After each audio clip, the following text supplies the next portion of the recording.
Well, from going rogue to being a social justice advocate to being a politician, she's done almost everything. After the break, Jen is going to be joined by Lenore Zann, who's got a new memoir out with her life stories. She's on the couch with Jen right now. That conversation's coming up after this here on Breakfast. Okay, thank you so much, Nick. I think we're going to do the interview right now, actually. So let's get to it. From going rogue to becoming a politician and social justice advocate, Lenore Zann's life has been more than extraordinary. She's sharing more of her life stories now in her new memoir, A Rogue's Tale.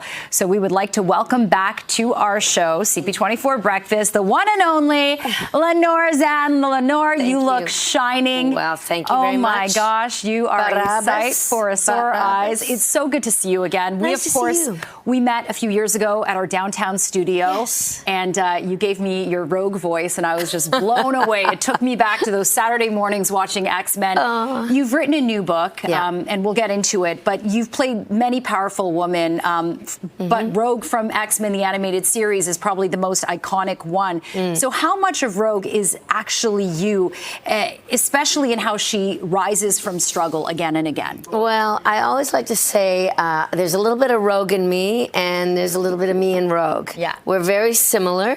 We've gone on similar paths, trying to find ourselves, and we want to help others. We want to try and make the world a better place for all. And so she really is a social justice warrior, as I feel I have been in my political career as well. Yeah, and I think, you know, you said in your book that the story of the X-Men is so important now more than ever, because we have this divisiveness. We have, you know, people who are kind of considered mutants. I like how you weave that into the book. Thank you.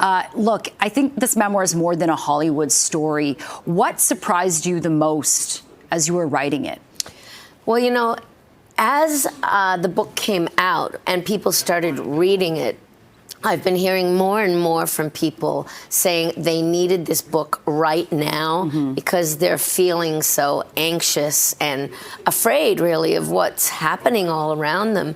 The hatred, the bigotry, the divisiveness, as you mentioned. And my book really inspires people to keep going and to never give up and to remember the pendulum continues to swing. So don't give up. And, you know, many people are suffering from various different addictions right now. Alcohol, drugs, you know, food, sex, whatever, you name it, gambling. And this book talks about that and how you can get past that and through it and have a really healthy and happy life without substances. For sure. I mean, you said that at 36 years old, you hit rock bottom. I did. But your story became one of transformation and also spiritual awakening. So what helped you turn that corner, and how did it shape, you know, where you are today? You know, there but for the grace of God go I, is what I like to say when I see other people who are struggling. Any of us could fall to some kind of addiction if we're not careful. Even doom scrolling, you know, even doing that, not being able to get it to sleep at night and just pushing ourselves to go to stay awake and just keep reading, and you know, and then we wonder why we have such troubled sleep. So for me, I hit bottom physically and emotionally with my alcoholism, and I realized that I didn't care whether I lived or died. But at that point, I decided it was probably the braver choice to live and face my fears. Fears of growing older, fears of not being successful, all the different fears that go into creating somebody to become an addict. And I decided the braver choice was to live, and that's when I decided to get up and go get help. And anyone who's suffering from, you know, sexual assaults, I talk about that in the book as well, to get the help and the therapy that you need, because you don't want to keep shoving things under the rug, as I did, because it will make you sick. And we are as sick as our deepest secrets. Yeah, absolutely. You know, you talk about kind of comparing you and Marilyn Monroe at that same crossroads, but you choosing to live. So, you know, from playing Marilyn Monroe as you did in the rock opera to surviving Hollywood's highs and lows and then becoming an MP for Nova Scotia. I mean, you've had quite the life. But is there one moment throughout your career, even today, where you really said to yourself, like, yes, okay, I've made it, I'm good? It sounds like you're there right now. You know what? It does. And I turned 65. Happy birthday. Thank you. Happy belated birthday. Thank you. And I say to people, you know, it's never too late. You can have many careers. You don't have to just have one. No. I mean, I was an actress from when I was 15 till I was 49. Yeah. Then I went into politics, and I was there for 12 years, 4 terms, both province-wide in Nova Scotia at the legislature, and then federally as an MP with Prime Minister Trudeau. And now I'm a superhero again.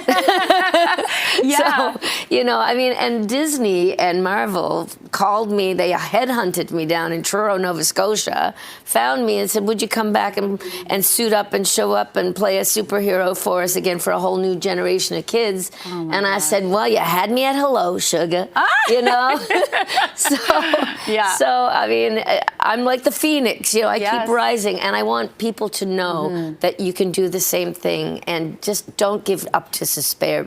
Don't give in to despair, because you know, life is short. Let's enjoy it, and let's try and make a life that is beautiful for everybody. I mean, not everybody. We're not all cookie cutters. We're not all the same. We need the differences. That's what makes life beautiful. It really is. Right, and to embrace ourselves, warts and all, and embrace others too, and accept others for who they are. And like, let's make a world that is peaceful for our children and our children's children, and let's try to save the planet before it's too late.